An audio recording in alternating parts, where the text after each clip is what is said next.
Hi ಎಲ್ರಿಗೂ ನಮಸ್ಕಾರ. Welcome to my channel. ಎಲ್ಲರೂ ಹೇಗಿದ್ದೀರಾ? ಎಲ್ಲರಿಗೂ ಹೊಸ ವೀಡಿಯೋಗೆ ವೆಲ್ಕಮ್ ಮಾಡ್ತಾ ಇವತ್ತಿನ ಈ ಪುಟಾಣಿ ವೀಡಿಯೋನ ಸ್ಟಾರ್ಟ್ ಮಾಡ್ತಾ ಇದ್ದೀನಿ. ಈ ವಿಡಿಯೋ ಇಷ್ಟ ಆದರೆ ಲೈಕ್ ಮಾಡಿ, ಶೇರ್ ಮಾಡಿ. ಪ್ಲೀಸ್ ನಮ್ಮ ಚಾನಲ್ಗೆ ಯಾರು ಸಬ್ಸ್ಕ್ರೈಬ್ ಆಗಿಲ್ಲ ಸಬ್ಸ್ಕ್ರೈಬ್ ಮಾಡ್ಕೊಂಡು ಸಪೋರ್ಟ್ ಮಾಡಿ ಅಂತ ಕೇಳ್ಕೊಳ್ತಾ ಇದ್ದೀನಿ. 48 ದಿನದ ಮುಡುಪು ಸೇವೆಯಲ್ಲಿ ರಾಯರಿಗೆ ಇವತ್ತು 39ನೇ ದಿನದ ಸೇವೆಯಾಗಿರುತ್ತೆ. ಹಾಗೆ ಹೂ ಪ್ರಸಾದ ಕೇಳಿ ಅಂತ ಹೇಳ್ತಾ ಇದ್ದೀರಾ. ನಾನು ಕೂಡ ಆದಷ್ಟು ಕೇಳ್ತಾ ಇದ್ದೀನಿ. ಇವಾಗ ಧನುರ್ಮಾಸ ಆಗಿರೋದ್ರಿಂದ ಅಷ್ಟು ಚೆನ್ನಾಗಿ ಪ್ರಸಾದ ಆಗೋದಿಲ್ಲ. ಅಂದರೆ ಒಂದೊಂದು ದಿನ ಆಗುತ್ತೆ, ಚೆನ್ನಾಗೇ ಆಗುತ್ತೆ, ಆದರೆ ಒಂದೊಂದು ದಿನ ಆಗೋದಿಲ್ಲ. ಧನುರ್ಮಾಸ ಆದಮೇಲೆ ಪ್ರಸಾದ ಚೆನ್ನಾಗಾಗುತ್ತೆ. ಇನ್ನೇನು ಹಬ್ಬ ಬರ್ತಾ ಇದೆ ಹತ್ರದಲ್ಲೇ, ನಂತರ ಎಲ್ಲರದೂ ಕೇಳೋದಕ್ಕೆ ಟ್ರೈ ಮಾಡ್ತೀನಿ.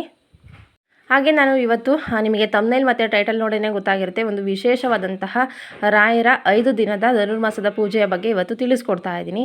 ನಿಮಗೆ ತುಂಬಾ ಹೆಲ್ಪ್ ಆಗುತ್ತೆ ಅಂತ ಅಂದ್ಕೊಂಡಿದ್ದೀನಿ. ಹಾಗೆ ಒಬ್ಬರು ವಿವರ್ ಕಮೆಂಟ್ ಹಾಕಿದರು, ಅಕ್ಕ ನಾನು ರಾಯರನ್ನು ನಂಬಿದ್ದೀನಿ, ನೀವು ಪ್ರಸಾದ ಕೇಳಿದ್ರಿ, ನನಗಿನ್ನೂ ಸೊಲ್ಯೂಷನ್ ಸಿಕ್ಕಿಲ್ಲ ಅಂತ. ಅದು ಇನ್ನೂ ರೀಸೆಂಟಾಗಿ ಕೇಳಿರೋದು. ಎಲ್ಲದಕ್ಕೂ ಅದರದ್ದೇ ಆದಂತಹ ಟೈಮ್ ಇರುತ್ತೆ. ಅವರು ಸ್ವಲ್ಪ ತಡವಾಗಿ ಕೊಟ್ಟಿರ್ತಾರೆ ಅಂತಂದರೆ ಅದಕ್ಕೆ ಸೊಲ್ಯೂಷನ್ ಕೂಡ ಸ್ವಲ್ಪ ತಡವಾಗಿ ಸಿಗುತ್ತೆ ಅಂತಲೇ ಅರ್ಥ ಆಗಿರುತ್ತೆ. ಯಾಕೆ ಅಂತಂದರೆ ಅಷ್ಟು ಕಷ್ಟ ಇರುತ್ತೆ, ಅದು ಒಂದೇ ಸಲ ಸರಿ ಹೋಗಬೇಕು ಅಂದರೆ ಆಗೋದಿಲ್ಲ. ಅದಕ್ಕೆ ಅದರದ್ದೇ ಆದಂತಹ ಟೈಮ್ ಬೇಕು. ಅದಕ್ಕೋಸ್ಕರನೇ ಅವರು ಸ್ವಲ್ಪ ತಡವಾಗಿ ಹೂ ಪ್ರಸಾದ ಕೊಟ್ಟಿರ್ತಾರಲ್ಲ, ಅದು ಸ್ವಲ್ಪ ತಡವಾಗುತ್ತೆ ಅಂತ. ನೀವು ಅಲ್ಲಿವರೆಗೂ ಕಾಯಬೇಕಾಗತ್ತೆ. ಯಾಕೆಂತಂದರೆ ಒಂದು ಮರ ಹಾಕಿರ್ತೀವಿ ಅಂತಂದರೆ ಅದು ಮರ ಹಾಕಿದ ತಕ್ಷಣ ಅದು ಹಣ್ಣು ಬಿಡೋದಿಲ್ಲ, ಹಣ್ಣು ಬಿಡೋವರೆಗೂ ಕಾಯಬೇಕಲ್ವ. ಹಾಗಾಗಿ ಖಂಡಿತವಾಗಿಯೂ ರಾಯರನ್ನು ನಂಬಿದ ಮೇಲೆ ಒಳ್ಳೆಯದಾಗೇ ಆಗುತ್ತೆ, ಆದರೆ ಒಳ್ಳೆಯದಾಗೋವರೆಗೂ ಕೂಡ ಕಾಯಬೇಕಾಗತ್ತೆ. ನಾನು ಧನುರ್ಮಾಸದಲ್ಲಿ ರಾಯರಿಗೆ ಮಾಡುವಂತಹ 5 ದಿನದ ವಿಶೇಷ ಸೇವೆಯ ಬಗ್ಗೆ ಇವತ್ತು ತಿಳಿಸ್ಕೊಡ್ತಾ ಇದ್ದೀನಿ. 9 ದಿನದಾದ್ರೂ ಮಾಡಬಹುದು, 5 ದಿನದಾದ್ರೂ ಮಾಡಬಹುದು. ಯಾವ ರೀತಿಯಾಗಿ ಮಾಡೋದು ಅಂತ ಫಸ್ಟ್ ನಾನು ಇವತ್ತು ತಿಳಿಸ್ಕೊಡ್ತೀನಿ. ಫಸ್ಟ್ ಯಾವ ರೀತಿಯಾಗಿ ಮಾಡಬೇಕು ಅಂತಂದರೆ, ಮನೆಯೆಲ್ಲ ಪೂರ್ತಿಯಾಗಿ ಕ್ಲೀನ್ ಮಾಡಬೇಕು. ನಾನ್ ವೆಜ್ ಮಾಡೋರು ಮನೇಲಿ 5 ದಿನ ಪೂಜೆ ಮಾಡ್ತೀವಿ ಅಥವಾ 9 ದಿನ ಪೂಜೆ ಮಾಡ್ತೀವಿ ಅಂತ ಅಂದರೆ, ನಾನು ಇವಾಗ ಏನು ಹೇಳ್ಕೊಡ್ತಾ ಇದ್ದೀನಿ ಇದನ್ನು 9 ದಿನಕ್ಕಾದ್ರೂ ಮಾಡಬಹುದು ಅಥವಾ 5 ದಿನಕ್ಕಾದ್ರೂ ಮಾಡಬಹುದು. ನಾನ್ ವೆಜ್ ತಿನ್ನೋರು ಮನೇಲಿ 5 ದಿನ ಅಥವಾ 9 ದಿನ, ನೀವು ಎಷ್ಟು ದಿನ ಪೂಜೆ ಮಾಡ್ತೀರಾ ಅಷ್ಟು ದಿನ ನಾನ್ ವೆಜ್ಜನ್ನು ಮಾಡಬಾರ್ದು. ನಾನ್ ವೆಜ್ಜನ್ನು ಹೊರಗಡೆನೂ ಕೂಡ ತಿನ್ನಬಾರ್ದು. ಹೊರಗಡೆ ಮಾಡಿರೋದನ್ನು ಮನೆಗೂ ಕೂಡ ತರಬಾರ್ದು. ನಮ್ಮ ಕೈಲಿ ಆಗುತ್ತೆ ಅಂತಂದರೆ ಮಾಡಬಹುದು, ಇಲ್ಲ ನಮ್ಮ ಮನೇಲಿ ಕೇಳೋದಿಲ್ಲ ಅಂತ ಅಂದರೆ ಮಾಡೋಕ್ಕೆ ಹೋಗಬೇಡಿ. ಯಾಕೆಂದರೆ ಕಮೆಂಟ್ ಹಾಕಿರ್ತೀರ, ಅಕ್ಕ ನಾನು ಪೂಜೆ ಮಾಡ್ತಾ ಇದ್ದೀನಿ ಆದರೆ ನಮ್ಮ ಮನೇಲಿ ಕೇಳೋದಿಲ್ಲ ಅಕ್ಕ, ನಾನ್ ವೆಜ್ಜನ್ನು ಮಾಡ್ತಾರೆ ಅಂತ. ಹಾಗಾಗಿ ಮೊದಲೇ ಹೇಳ್ತಾ ಇದ್ದೀನಿ, ಅವ್ರ ಪರ್ಮಿಷನ್ ಕೇಳಿ, ಅವ್ರ ಪರ್ಮಿಷನ್ ಕೊಟ್ಟರೆ ಮಾತ್ರ ಮಾಡಿ. ನೀವು ಒಳ್ಳೇದಾಗಬೇಕು ಅನ್ನೋ ಆಸೆಯಿಂದ ಮಾಡಿರ್ತೀರ, ಆದರೆ ಆ ರೀತಿ ಎಲ್ಲ ತಪ್ಪು ಮಾಡಿದರೆ ಒಳ್ಳೆಯದಲ್ಲ. ಹಾಗಾಗಿ ಹೇಳ್ತಾ ಇದ್ದೀನಿ. ಫಸ್ಟು ಮನೆಯೆಲ್ಲ ಶುದ್ಧಿ ಮಾಡ್ಕೊಳ್ಬೇಕು. ಗಂಜಲ ಹಾಕಿ ನೆಲ ಒರೆಸಿ, ಫೋಟೋ ಡೈಲಿ ಒರೆಸ್ಬೇಕಾ ಅಂತ ಕೇಳ್ತಾ ಇದ್ದೀರಾ. ಹೌದು, ಡೈಲಿ ಒರೆಸೇನೆ ನಾನು ಪೂಜೆ ಮಾಡೋದು. ಹಾಗೆ ಡೈಲಿ ನೈವೇದ್ಯಕ್ಕೆ ಇಡಬೇಕಾ ಅಂತ ಕೇಳ್ತಾ ಇದ್ದಾರೆ. ಇವಾಗ ಮಾಮೂಲಿ ಪೂಜೆ ಗುರುವಾರ ಡೈಲಿ ಪೂಜೆ ಮಾಡ್ತೀವಿ, ಗುರುವಾರ ವಿಶೇಷ ಪೂಜೆ ಇರುತ್ತೆ ಅಂದರೆ ಗುರುವಾರ ಒಂದು ದಿನ ನೈವೇದ್ಯಕ್ಕೆ ಇಟ್ಟರೆ ಸಾಕು.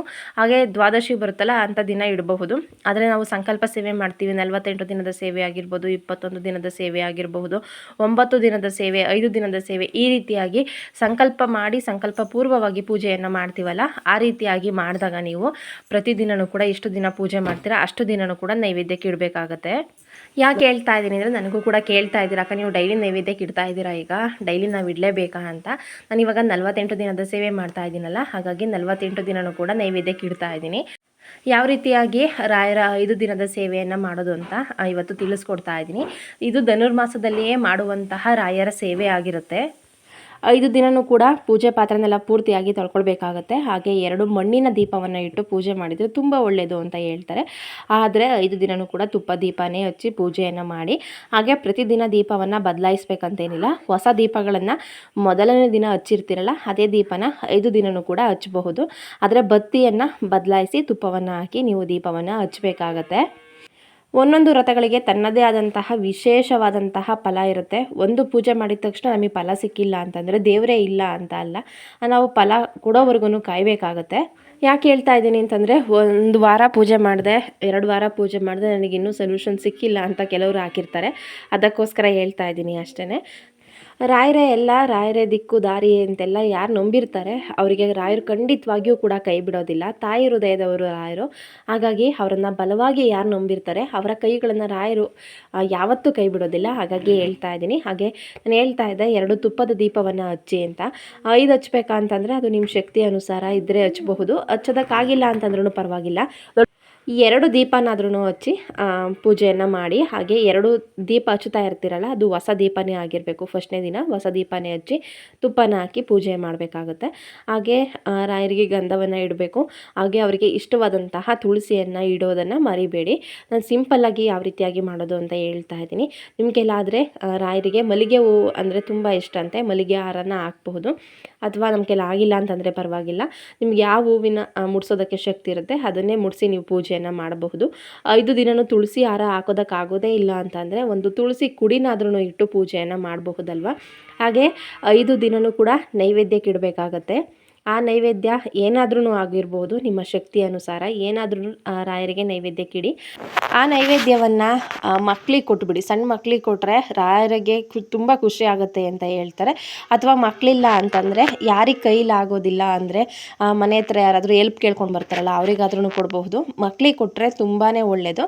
ಹಾಗೆ 5 ದಿನವೂ ಕೂಡ ರಾಯರ ಮಠಕ್ಕೆ ಹೋಗಿ ಅವರಿಗೆ ಪೂಜೆಯನ್ನು ಮಾಡಿಸ್ಕೊಂಡು ನಮಸ್ಕಾರ ಮಾಡಿ ಪ್ರದಕ್ಷಿಣೆ ಸೇವೆ ನಿಮ್ಮ ಕೈಲಿ ಏನಾಗುತ್ತೆ ಆ ಸೇವೆಯನ್ನು ಮಾಡಿಕೊಂಡು ಮಠದಿಂದ ಬರ್ಬೋದು. ಆದರೆ ಪ್ರತಿ ದಿನವೂ ಕೂಡ ಅಂದರೆ 5 ದಿನವೂ ಕೂಡ ರಾಯರ ಮಠಕ್ಕೆ ಹೋದರೆ ತುಂಬಾ ಒಳ್ಳೆಯದು. ಹಾಗೆ ತುಂಬ ಜನ ಯಾವುದಾದ್ರೂ ಸೇವೆ ಬಗ್ಗೆ ಹೇಳ್ಬೇಕಾದ್ರೆ ಕೇಳ್ತಾ ಇರ್ತೀರ, ಮದುವೆ ಆಗಿರೋರು ಬ್ರಹ್ಮಚರ್ಯವನ್ನು ಪಾಲಿಸಬೇಕಾ ಅಂತ. ಹೌದು, ಪಾಲಿಸಬೇಕು. ಹಾಗೆ ಲಾಸ್ಟ್ನೇ ದಿನ 5 ದಿನ ಆದಮೇಲೆ ಲಾಸ್ಟ್ನೇ ದಿನ ಬರುತ್ತಲ್ಲ, 5ನೇ ದಿನ ಅಥವಾ 9ನೇ ದಿನ, ನೀವು ಎಷ್ಟು ದಿನ ಪೂಜೆ ಮಾಡ್ತಾ ಇರ್ತೀರ ಅಷ್ಟು ದಿನ, ಲಾಸ್ಟ್ನೇ ದಿನ ನಿಮ್ಮ ಶಕ್ತಿ ಅನುಸಾರ ಹೆಸರುಬೇಳೆ ಪಾಯಸ ಆಗಿರಬಹುದು. ಅಥವಾ ರಾಯರಿಗೆ ಕಡಲೆಬೇಳೆ ಒಬ್ಬಟ್ಟು ಅಂತಂದರೆ ತುಂಬ ಇಷ್ಟ ಅಂತೆ. ಅವತ್ತು ಅದನ್ನು ಮಾಡಿ ನೈವೇದ್ಯಕ್ಕಿಟ್ಟು ಒಂದು 2-3 ಜನಕ್ಕಾದ್ರೂ ಮಕ್ಕಳಿಗೆ ಅದನ್ನು ಕೊಟ್ಬಿಡಿ. ಇದನ್ನು ಧನುರ್ಮಾಸದಲ್ಲೇ ಮಾಡುವಂತಹ ವ್ರತ ತುಂಬಾ ವಿಶೇಷವಾಗಿರುತ್ತೆ. ಹಾಗೆ ಫಲನೂ ಕೂಡ ತುಂಬ ವಿಶೇಷವಾಗಿರುತ್ತೆ. ಅರಿಶಿನ ಕುಂಕುಮವನ್ನು ಇಡಬಾರ್ದು. ಇನ್ನೊಂದ್ಸಲ ಸಿಂಪಲ್ಲಾಗಿ ಹೇಳ್ಬಿಡ್ತೀನಿ. ಅರಿಶಿನ ಕುಂಕುಮ ಇಡಬಾರ್ದು ರಾಯರಿಗೆ, ಯತಿಗಳಾಗಿರೋದ್ರಿಂದ. ಗಂಧವನ್ನು ಮಾತ್ರ ಇಡಬೇಕು. ಗೆಜ್ಜೆ ವಸ್ತ್ರವನ್ನು ಏರಿಸಬಾರ್ದು. ಕೆಲವರು ಏರಿಸ್ತಾರೆ. ನಾನಿಲ್ಲಿ ಯಾವುದು ಸರಿ ಯಾವುದು ತಪ್ಪು ಅಂತ ಹೇಳ್ತಾ ಇಲ್ಲ, ನಾನು ಯಾವ ರೀತಿಯಾಗಿ ಮಾಡಬೇಕು ಅಂತ ಹೇಳ್ತಾ ಇದ್ದೀನಿ. ಅದು ನಿಮ್ಮ ಇಷ್ಟ, ನೀವು ಯಾವ ರೀತಿ ಆದ್ರೂ ಬೇಕಾದರೆ ಪೂಜೆ ಮಾಡಬಹುದು. ಆದರೆ ಗೆಜ್ಜೆ ವಸ್ತ್ರವನ್ನು ಏರಿಸಬಾರ್ದು ಅಂತ ಹೇಳ್ತಾರೆ, ಹಾಗಾಗಿ ಏರಿಸಬೇಡಿ. ಹಾಗೆ ಅರಿಶಿನ ಕುಂಕುಮವನ್ನು ಇಡಬೇಡಿ. ಮನೇಲಿ ನಾನ್ ವೆಜ್ಜನ್ನು ಮಾಡಬೇಡಿ. ಪ್ರತಿದಿನವೂ ಕೂಡ ರಾಯರ ಫೋಟೋವನ್ನು ಒರೆಸಿ ಗಂಧ ಇಟ್ಟು ಪೂಜೆಯನ್ನು ಮಾಡಿ. ಮನೆಯನ್ನು ಪ್ರತಿದಿನವೂ ಕ್ಲೀನ್ ಮಾಡಿಯೇ ಪೂಜೆ ಮಾಡಬೇಕಾಗುತ್ತೆ. ಪೂಜೆ ಪಾತ್ರೆನೆಲ್ಲ ತೊಳಿಬೇಕಾಗತ್ತೆ. ಹಾಗೆ ದೀಪವನ್ನು ಮಣ್ಣಿನ ದೀಪ ಹಚ್ಚಿದರೆ ತುಂಬ ಒಳ್ಳೆಯದು. ಹೊಸದಾದಂತಹ 2 ಮಣ್ಣಿನ ದೀಪಗಳನ್ನು ಹಚ್ಚಿ. ಹಾಗೆ ಆದರೆ 5 ದೀಪ ಹಚ್ಚಿ, ಆಗಿಲ್ಲ ಅಂತಂದರೆ 2 ಸಾಕು. ನಿಮ್ಮ ಶಕ್ತಿ ಅನುಸಾರ ತುಪ್ಪ ದೀಪ ಹಚ್ಚಿದರೆ ತುಂಬಾ ಒಳ್ಳೆಯದು. ಪ್ರತಿದಿನ ನೈವೇದ್ಯಕ್ಕೆ ಇಡಬೇಕಾಗುತ್ತೆ. ನೀವು ಫಸ್ಟ್ನೇ ದಿನ ಪೂಜೆ ಮಾಡಬೇಕಾದ್ರೆ ಸಂಕಲ್ಪ ಮಾಡಿಯೇ ಪೂಜೆ ಮಾಡಬೇಕಾಗುತ್ತೆ. ಸಂಕಲ್ಪ ಇಲ್ಲದೆ ಯಾವುದೇ ಪೂಜೆ ಮಾಡಿದ್ರೂ ಕೂಡ ಅದು ಅಪೂರ್ಣ ಅಂತ ಹೇಳ್ತಾರೆ. ಹಾಗಾಗಿ ಮೊದಲನೇ ದಿನ ನೀವು ಪೂಜೆ ಮಾಡಬೇಕಾದ್ರೆ ಕೈಯಲ್ಲಿ ಹಳದಿ ಅಕ್ಷತೆಗಳನ್ನು ಇಟ್ಕೊಂಡು, ಜೊತೆಗೆ ಒಂದು ತುಳಸಿ ದಳ ಇಟ್ಕೊಂಡು, ರಾಯರೇ ನಾನು 5 ದಿನ ಅಥವಾ 9 ದಿನದ ಸೇವೆಯನ್ನು ಮಾಡ್ತಾ ಇದ್ದೀನಿ, ಧನುರ್ಮಾಸದ ಸೇವೆಯನ್ನು ಮಾಡ್ತಾ ಇದ್ದೀನಿ, ದಯಮಾಡಿ ನನಗೆ ಈ ಇಷ್ಟಾರ್ಥ ಈಡೇರಬೇಕು ಅಥವಾ ಈ ಕಷ್ಟ ಕಳಿಬೇಕು, ನನಗೆ ಇದಾಗಬೇಕು ರಾಯರೇ ಅಂತ ಕೇಳಿಕೊಂಡು ಹಳದಿ ಅಕ್ಷತೆ ಮತ್ತು ಆ ತುಳಸಿ ದಳ ಕೈಯಲ್ಲಿ ಇಟ್ಕೊಂಡಿರ್ತೀರಲ್ಲ ಬಲಗೈಯಲ್ಲಿ, ಅದನ್ನು ರಾಯರ ಪಾದಕ್ಕಿಟ್ಟು ಅವರಿಗೆ ಹೇಳಿಬಿಟ್ಟು ರಾಯರ ಪಾದಕ್ಕಿಟ್ಟು ನಮಸ್ಕಾರ ಮಾಡಿ ನಂತರ ಪ್ರತಿದಿನವೂ ಕೂಡ ಸಂಕಲ್ಪ ಮಾಡಬೇಕಂತೇನಿಲ್ಲ. ಮೊದಲನೇ ದಿನ ಮಾಡಿದರೆ ಆಯಿತು. ಪೂಜೆ ಎಲ್ಲ ಆದಮೇಲೆ ರಾಯರ ಮಠಕ್ಕೆ ಹೋಗಿ ಪೂಜೆಯನ್ನು ಮಾಡಿಸ್ಕೊಂಡು ಬನ್ನಿ. ಹಾಗೆ ಪ್ರದಕ್ಷಿಣೆ ಸೇವೆ ನಿಮ್ಮ ಕೈಲಾದರೆ ಮಾಡಿ. ನಾನ್ ವೆಜ್ಜನ್ನು ತಿನ್ನಬೇಡಿ, ನಾನ್ ವೆಜ್ಜನ್ನು ಮಾಡಬೇಡಿ. ಹಾಗೆ ನೈವೇದ್ಯಕ್ಕೆ ಇಟ್ಟಿರೋದನ್ನು ಮಕ್ಕಳಿಗೆ ಕೊಡಿ.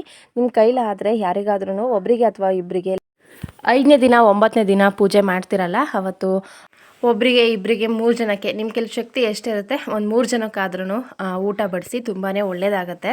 ಈ ವಿಡಿಯೋದಲ್ಲಿ ಏನಾದರೂ ಡೌಟ್ ಬಂದರೆ ಕಮೆಂಟಲ್ಲಿ ತಿಳಿಸಿ. ಸಿಗ್ತೀನಿ ಮುಂದಿನ ವಿಡಿಯೋದಲ್ಲಿ. Thank you.